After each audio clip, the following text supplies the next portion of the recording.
So I'm going to briefly go over ellipses. This is for the perspective lesson for AR 111 over ellipses, going over ellipses. And we're going to be talking about ellipses as the theory of what they are. So ellipses are not real. Like ellipses do not exist. What they are circles. That's not a perfect circle, but work with me. Circles that are laying flat in space. It's giving perceived space. So everything can be encapsulated into a square or a box. So if I had my circle in my square, can find the midpoint. You'll notice I'm going pretty quickly. I'm not using my ruler right now. But if I were to take this plane, whether it's a rug or it's a wall, I can lay it flat in 1 point perspective. Let me go over here and I'll just simulate a rug in 1 point perspective, right? Just like that. And so if I were to subdivide that so that I can find my midpoint and I subdivide it further, you'll notice that this kind of gives me the spokes for an ellipse, just like this. It's telling me how far flat that circle is laying down in perceived space, and that's visually what's giving us an ellipse. So again, ellipses don't exist. They're circles, but they're lying back in space, giving us depth. There's two axes to an ellipse, the major axes and the minor axes. They're at right angles to each other. And the angle of the major axis is very important because that determines the angle of not only the entire ellipse, but everything that builds upon that ellipse. So in the case of the teapot lid, you remember that that lid was tilted open. And if the source had it tilted open that far back, what would have happened if your ellipse was a little bit more straight up and down like that? You realize that you drew everything off of that ellipse, and that ellipse itself was anchored in its angle by the major axis of that ellipse. So the major axis of the ellipse is very important to make sure that the angle is correct with whatever it is you're drawing with that ellipse. So let's talk about the quiz. Now that we've gone over the theory of ellipses, it's very simple. I'll just go back to here. Like, it's very simple. It's a circle, but it's laying flat in space. Again, it's either flat, angled, or it's flat like a rug, flat like a wall, but it's tilted back in space. And we can always encapsulate it into a square or into a box to help us understand what is the correct visual width and visual depth of an ellipse that would be laying back in space. So I'm going to have you draw an ox cart. Okay, so that's my beautiful little ox. I just want to give a visual so you guys understand what an ox cart is. Right, so we have a box, we have two wheels, the one that you wouldn't be able to see over there, and then you have two attachment rods for the animal to be in between. So that's what we're going to be drawing here. The instructions are going to ask you, you'll see this on canvas, they're going to ask you to draw an ox cart with two wheels below the horizon line in 1 point perspective.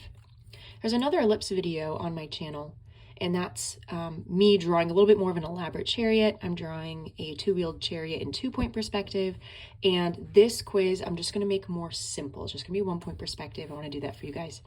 So let me go ahead and let me draw out my 1 point perspective box. Remember, in 1 point perspective, the front face is closest to us, not the corner. In 2 point perspective, it's that corner that's closest to us. So that means when you're drawing in 1 point perspective, you are drawing that first initial square. Draw this as if it is transparent.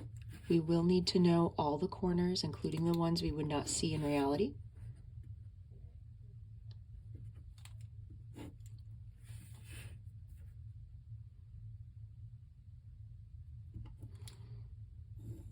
I want to make sure all my lines are parallel to each other.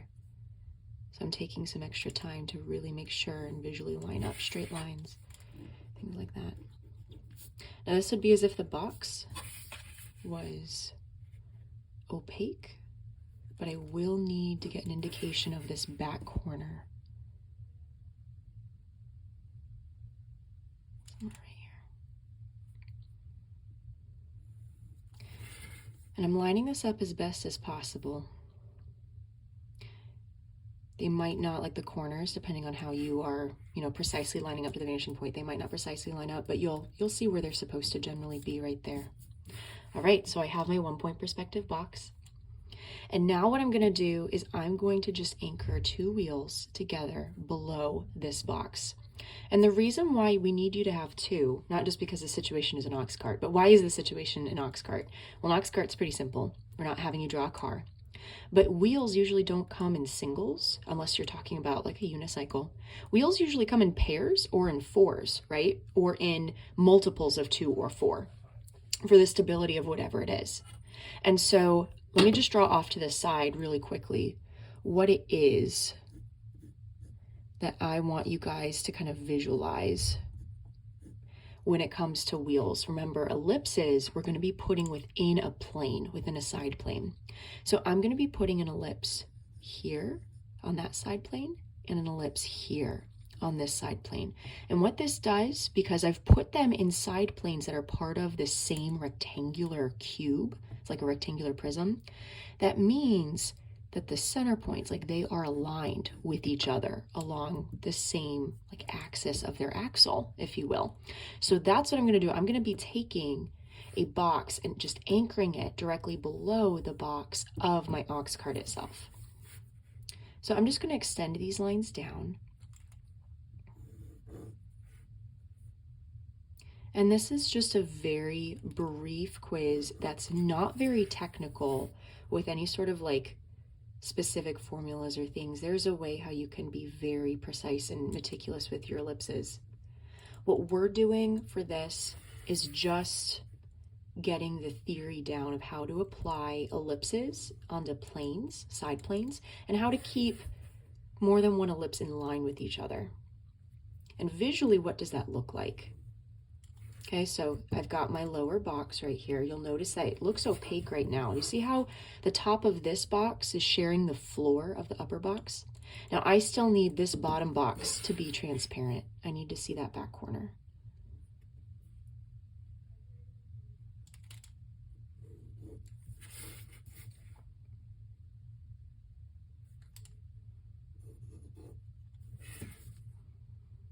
You'll notice I'm taking a little bit of some visual shortcuts. Like I'm just making sure that I can see where that is. Okay, and if you wanted to fully draw that out, you can.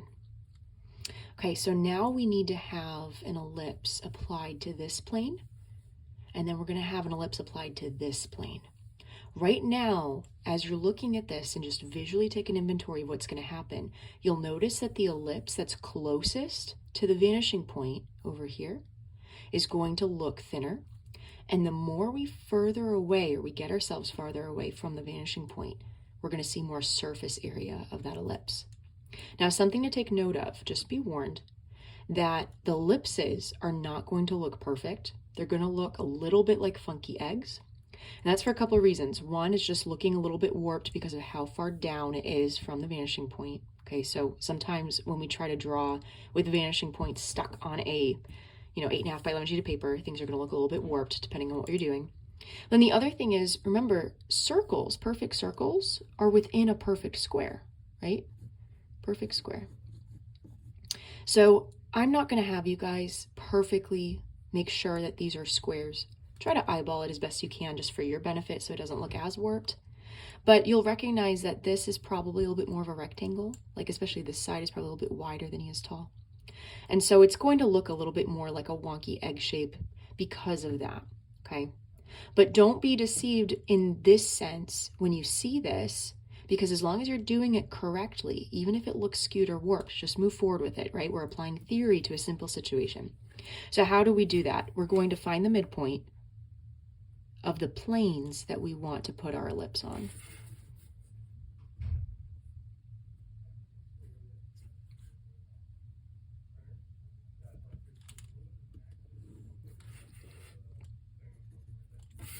And then I'm going to subdivide this just like that quiz that we took in the past about subdividing into quadrants. This gives me touch points that I can then use to nicely flesh out an ellipse. I like to sketch it in first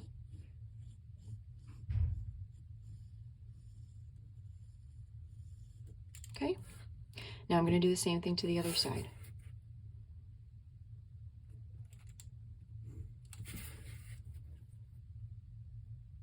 This is why we needed to see that far back corner right there.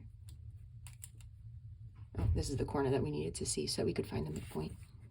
Okay, notice that the midpoints are very, very close, you know, straight across right there. This guy and this guy.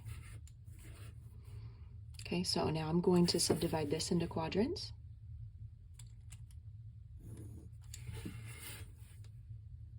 So what am I building? I'm building two ellipses in line with each other. I've got my touch points. Almost looks like spokes, right? So now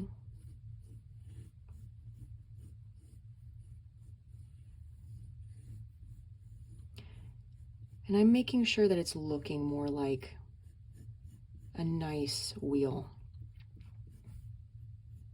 but in perspective right here. Okay, now when you compare these two, they look a little funky, don't they? They look strange, and that's because it does look a little warped or a little skewed, and that's okay. I am making sure that this plane is drawn accurately, and from the midpoint I have then nicely crafted an ellipse within this amount of space. So what am I looking for this quiz? Well, number one, that you do these steps correctly, but then number two, that by doing so, you flesh out an ellipse that you notice this guy's thinner, this guy is wider, okay, and that's because of how we are viewing it from our perspective with the vanishing point right there. And the quiz does not ask for any depth of material, so you don't need to make these wheels look like they have tires or anything. It's just going to be the ellipse themselves. And then proving to me that you know how to keep them in line with each other. So the midpoints straight across will match up, like they're along the same axle. Okay, so at this point, we're almost done. We need to make everything look opaque at the very end, but the instructions will also ask you to put two attachment rods. And so the two attachment rods are going to be those two bars that the animal would fit in between, kind of like wheelbarrow handles, I suppose. And so I'm going to, just for sake of the visual, I'm going to attach them to this plane. You could attach them here to this plane and have them jut out towards you, but because what comes out towards us gets larger, that's going to just visually, again, look a little bit skewed and warped. So you could still do that accurately, that would be fine, but visually it will look a little funky. So I'm going to have the attachment bars or the attachment rods connect here, and they're going to be going away from us towards the vanishing point. So all that is that's just going to be a long, thin box. Do this with your ruler, but just for sake of time,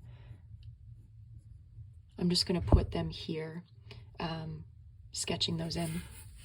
Make sure then that they go to the single vanishing point that we have. Oops.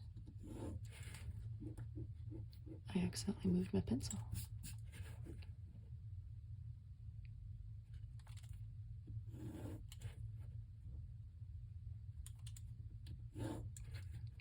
I'm going to go ahead and do the other one.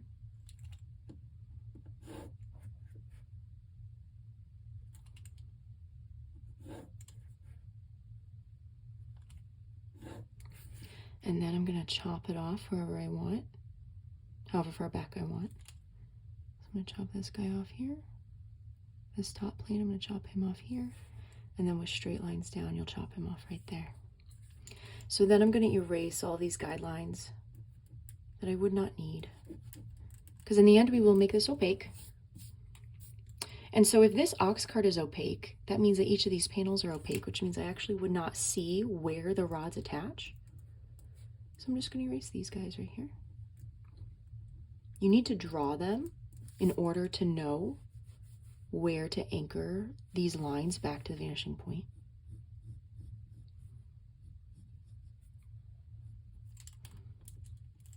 I have a pen that I'll be able to draw this out nice and bold in pen at the very end. Now here's something else to consider. We have this ox cart, so for the situation that we have, the opening is going to be hollow so that we can put like bags of apples or something inside it. And so we would see this line right there because that line designates that inner corner from the top plane. And if it's open at the top, we would be able to see it. The other thing to consider is if this guy is opaque, we have these two wheels below him, and we would be able to see fully this one because we've dropped the wheel fully below that box. But if this panel is towards us, so it's in front of or overlapping this wheel that's on the other side, then we would not be able to see all of this.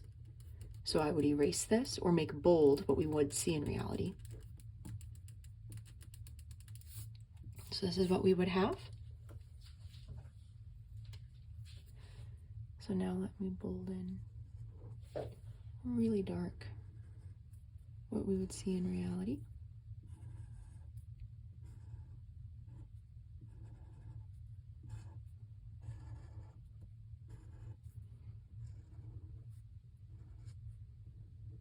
It can just be the ellipses. Doesn't have to be the spokes, doesn't have to be the axle. Like if you wanted to do something like this, you know, you could. If you wanted the spokes, you could too. But all I'm looking for are the ellipses.